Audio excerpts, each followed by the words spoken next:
पूरे देश को ये बताना चाहता हूँ कि अगर ईवीएम से चुनाव हुआ तो 2022 के बाद आपके हाथ में कटोरा पक्का है आ जाएगा। चल रहा है। हम देख रहे हैं अपने बचपन से, अगर आग लगती है तो सबसे ज़्यादा अमेठी में लगती है।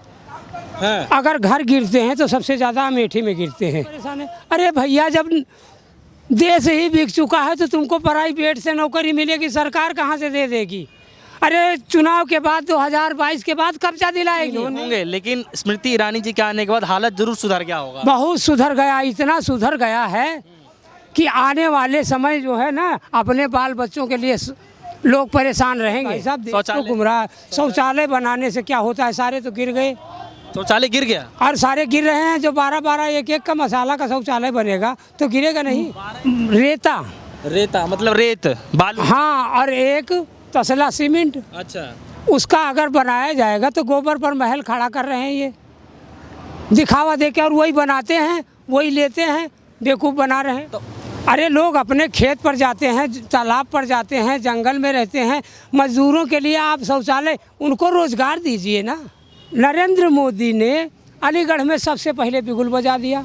क्यों बजाया बिगुल? इसका मतलब कोई समझ रहे हैं? ये छोटी छोटी पार्टियां प्रचार में घूम रही हैं, एक बार पाकिस्तान, एक बार चीन, एक बार यहाँ, एक बार वहाँ। ये केवल ईवीएम का खेल कर रहे हैं और कुछ कर नहीं रहे हैं। ईवीएम छुपाने के लिए ये सारी नीतियाँ हो रही हैं। इसको उत्तर प्रदेश में चुनाव की सरगर्मियां जो है लगातार चल रही हैं। एक तरफ जो है हमारे देश के गृह मंत्री अमित शाह जी जो है आजमगढ़ का दौरा करते हैं। उत्तर प्रदेश के मुख्यमंत्री योगी आदित्यनाथ जो है वो भी आजमगढ़ का दौरा करते हैं। और उत्तर प्रदेश के मुख्यमंत्री अखिलेश यादव जो हैं, सपा के जो अध्यक्ष हैं, वो जो है गोरखपुर का दौरा करते हैं। तो देखने वाली दिलचस्प बात यह है कि एक सर्वे के मुताबिक जो है भारतीय जनता पार्टी को जो है करारा झटका लग रहा है, जिसकी वजह से भारतीय जनता पार्टी ने जो है जो दौर है, जो नेताओं का जो दौर होता है जनता के बीच में जाने का, वो सिलसिला लगातार बढ़ा दिया है। और अमेठी के एक चाचा हैं, लगातार सक्रिय रहते हैं, राजनीतिक पहलुओं को बखूबी समझते हैं, दिल्ली में आते जाते रहते हैं। तो दिल्ली की राजनीति को ले जाकर के उत्तर प्रदेश में भी प्रकट करते हैं और उत्तर प्रदेश की राजनीति को लेकर दिल्ली में भी प्रकट करते हैं। तो इनसे जानना बेहद जरूरी हो जाता है कि अमेठी के अंदर दरअसल चल क्या रहा है और अमेठी के अंदर क्या इतना दिलचस्प है, क्या इतना खास बात है, वो आप सभी जानते हैं। आपका स्वागत है DS4 न्यूज़ में। चाचा, कैसे देख रहे हैं उत्तर प्रदेश में आने वाले समय में चुनाव है, पलड़ा आपके साइड किसका भारी है अमेठी के अंदर? देखिए, जहाँ तक सवाल है चुनाव का पलड़ा भारी किसी के पक्ष में नहीं है। आपने देखा बंगाल का चुनाव हुआ, बंगाल के चुनाव में यानी कि 4 राज्यों में चुनाव हुआ, क्या कहते हैं, एक ममता ले लिया, एक भाजपा के, और दोनों को दूसरे नंबर पर भाजपा रही। जब यूपी का चुनाव होता है जिला पंचायत का, तो जिला पंचायत के चुनाव में ये केवल अखिलेश भाई 780 सीटें जीतते हैं और भाजपा जीतती है 580 और मायावती जीतती हैं 361 सीट और 60 सीट कांग्रेस लेती है। और उसमें से कुल मिलाकर ये बताइए, जब जिला अध्यक्ष का चुनाव होता है तो 67 सीट ये कैसे जीत गए भाई? सोचने वाली बात है। ये राजनीति है। अगर दिल्ली को कोई सीट आती है तो उत्तर प्रदेश से होके आती है 21 जगह, तो ये एकदम से ये मान के चलिए निर्विरोध जीत गए और 67 अध्यक्ष हो गए। अब हम ये देख रहे हैं कि चुनाव आने वाला है यहाँ 5 राज्यों में। 5 राज्यों में चुनाव आने का मतलब ये हो रहा है, नरेंद्र मोदी ने अलीगढ़ में सबसे पहले बिगुल बजा दिया। क्यों बजाया बिगुल? इसका मतलब कोई समझ रहे हैं? ये छोटी छोटी पार्टियां प्रचार में घूम रही हैं। एक ऐसा महान व्यक्ति है जिसका नाम है प्रताप भानु, ईवीएम के खिलाफ संघर्ष कर रहा है। भानु प्रताप जी। और या तो ये संजय सिंह लड़ रहे हैं या राखी बिरला बोल रही हैं बीच बीच में। कुछ लोग हैं जो लड़ रहे हैं। ये जो चुनाव होगा 5 राज्य में, आप क्या समझते हैं इस चुनाव में क्या होगा कि कांग्रेस वैसे भी भाजपा का जीतना वैसे भी नहीं है, वहाँ पर कांग्रेस चली आएगी और यूपी में भाजपा दूसरे या तीसरे नंबर पर रहेगी। क्यों दूसरे तीसरे नंबर रही चाचा? अरे 2024 का चुनाव नहीं देखना हमें? 2024 का चुनाव जब ईवीएम से होगा तो क्या होगा? तो हम यही कहेंगे कि भैया जब 2022 में हम हार रहे थे तो ईवीएम सही थी। और अब मतलब ये दिखाने के लिए जो है ये नीति है, यही तो नीति है। देखिए, हम 11 महीने से वहाँ पर हैं किसान आंदोलन में। हमने 3 महीने बराबर संघर्ष किया कि कोई नीति बनाइए। बड़े बड़े जमींदार कह रहे हैं कि भैया यहाँ राजनीति नहीं हो रही, पूरे देश की नज़र किसान आंदोलन पर है और लोग आ रहे हैं जा रहे हैं, बराबर काम हो रहा है, और वो कहते हैं राजनीति नहीं होगी। एयरपोर्ट भी गया, देश भी गया, पूरा सब चीज़ भी गया। हम यही जंतर मंतर पर हमने देखा कि ये लड़के जो है SSC GD वाले, हाँ, ये नौकरी के लिए परेशान है। अरे भैया, जब देश ही बिक चुका है तो तुमको प्राइवेट से नौकरी मिलेगी, सरकार कहाँ से दे देगी? अरे चुनाव के बाद 2022 के बाद कब्जा दिलाएगी। अच्छा चाचा, एक बात बताइए कि आप कह रहे हैं कि सरकार बड़ी रणनीति कर रही है। अच्छा देखिए, अभी जो है हाल ही में योगी आदित्यनाथ जी जो है आजमगढ़ जाते हैं, ठीक, हमारे देश के गृह मंत्री अमित शाह जी भी जाते हैं, ठीक। उन्होंने साफ तौर पे कह दिया है कि यहाँ से बहुत बड़ी राजनीति चलती थी, एक गुंडों का राज चलता था, समझ रहे हैं, और जो है सांकेतिक दे दिया है योगी जी ने कि वहाँ का जो है नाम बदला जाएगा, समझ रहे हैं कि नहीं, वहाँ का नाम बदला जाएगा, अब आर्यमगढ़ किया जाएगा, आजमगढ़। देखिए, इनका काम ही है नाम बदलना। इन्होंने आज तक कुछ नहीं किया। लखीमपुर में देखा, गाड़ी चढ़ा दी। खट्टर बोल रहा है 500 लठ लेकर खड़े हो जाओ, और आशीष मिश्रा ने गाड़ी चढ़ा दी। किसान आंदोलन में घटना हो गई।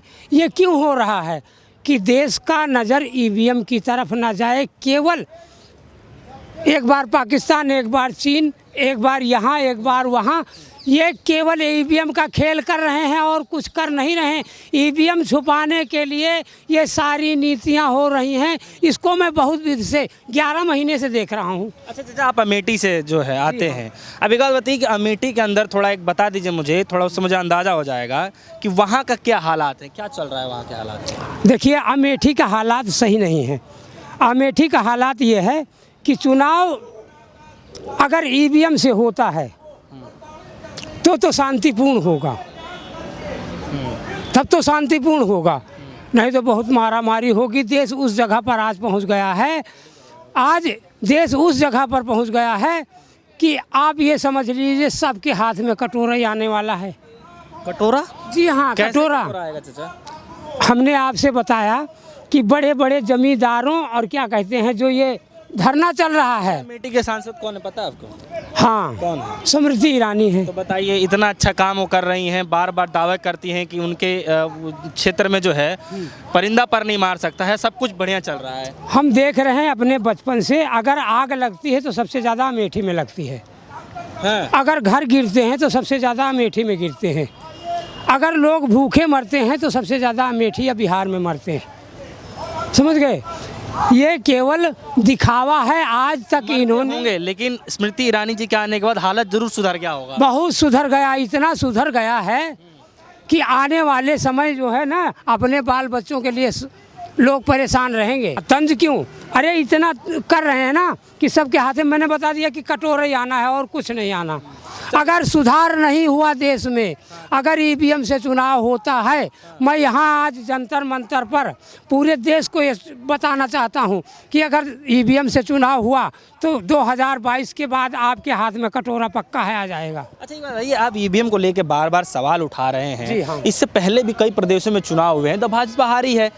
खुद पंजाब अभी हाल ही में जो चुनाव हुआ है पश्चिम बंगाल के अंदर में, तो भाजपा हारी है, तब आप लोगों ने क्यों नहीं आवाज़ उठाया EVM को लेकर के?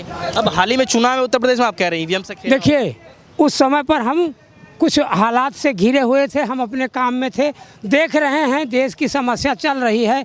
क्या गोधरा कांड नहीं हुआ, कितने कितने कांड नहीं हुए। ये जो सरकार यहाँ पर बैठी है केवल उसी हिसाब से आई है, ऐसे नहीं आई। ये पूंजीपतियों की सरकार है और पूंजीपतियों को ही बढ़ावा मिलेगा, छोटे वर्ग का मतलब खत्म। अच्छा चाचा, एक बात बताइए, विकास के नाम पे जो है सरकार दावा कर रही है कि इस बार विकास के नाम पे जो है वोट मांगेंगे उत्तर प्रदेश के अंदर में।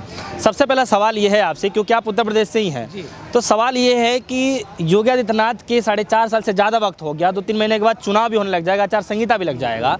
सवाल ये है कि विकास के 4-5 काम गिनवा दीजिए ना मुझे भी, जनता जानना चाहती है। नहीं, हम अभी कुछ काम गिनवाएंगे नहीं। देखिए, उसमें ऐसा है, जो ये चुनाव हो रहे हैं ये कोई विकास नहीं कर रहे हैं, ये केवल दिखावा कर रहे हैं। बना दिए हैं, सड़क बनाए हैं। सड़क इन्होंने कुछ नहीं बनाया, केवल दिखावा कर रहे हैं, ये लोगों को गुमराह कर रहे हैं। कहीं 12,000 दे रहे हैं तो कहीं कुछ कर रहे हैं।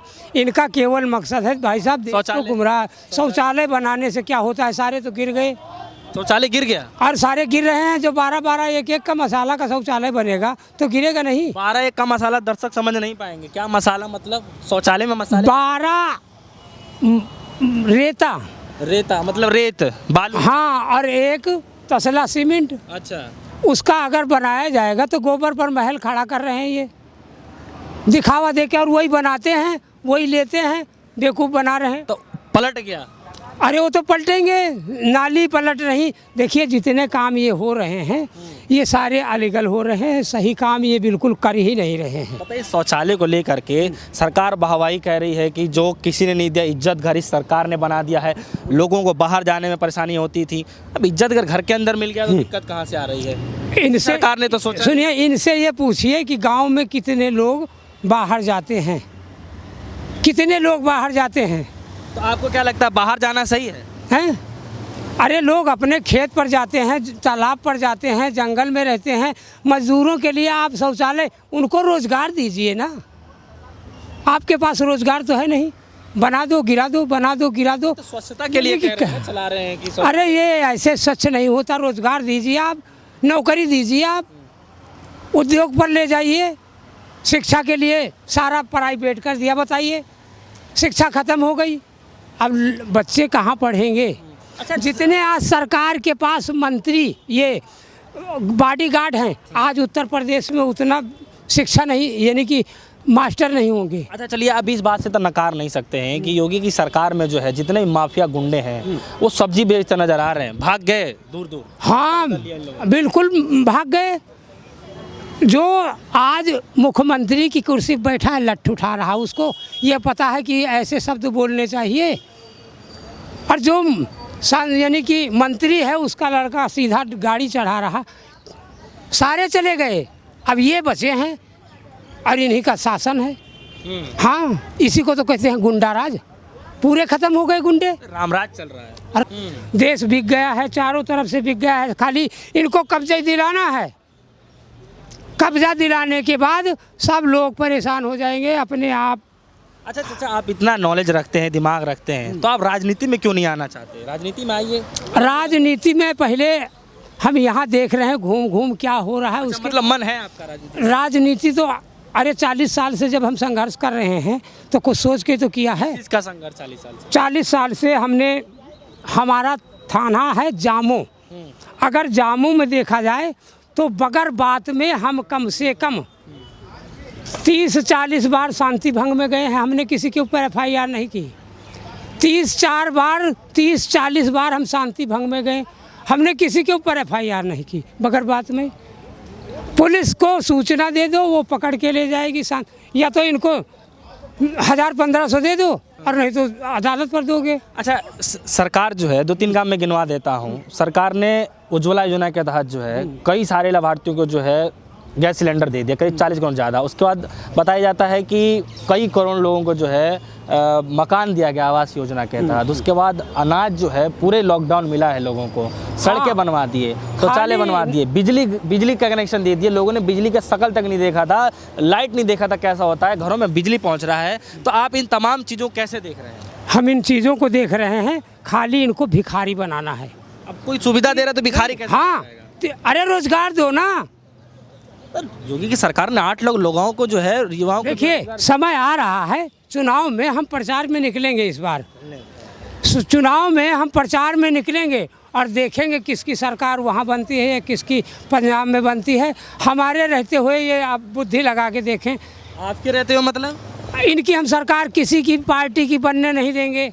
हाँ, बनेगा तो मुख्यमंत्री किसी भी दल का नहीं होगा। अच्छा, हाँ, छोटी पार्टियों में होगा। अच्छा, एक बात बताइए कि योगी आदित्यनाथ जी के नेतृत्व में बोल रहे हैं कि चुनाव लड़ा जाएगा, 300+ सीट लेकर के आने का दावा कर रहे हैं, ठीक, आपका आंकड़ा क्या कहता है? आप तो बहुत करीबी से राजनीति को समझ रहे हैं। देखिए जैसे जैसे ये हिसाब बता रहे हैं, वो कह रहे हैं कि हमने कर्जा माफ़ कर दिया, वो कह रहे हैं हमने कर्जा और बिजली माफ़ कर दिया। अब आने वाला समय देखिए क्या माफ़ करता है। स्मृति ईरानी का काम बना दीजिए कुछ। देखिए ये सब गुमराह करके चुनाव जीतना है इनका, और हमेशा गुमराह करके चुनाव जीते हैं। इस बार 2022 का चुनाव में इनकी किसी की दाल नहीं गलेगी, ये मैं आपसे वादा करता हूँ। अच्छा, हाँ, पक्का है। हाँ।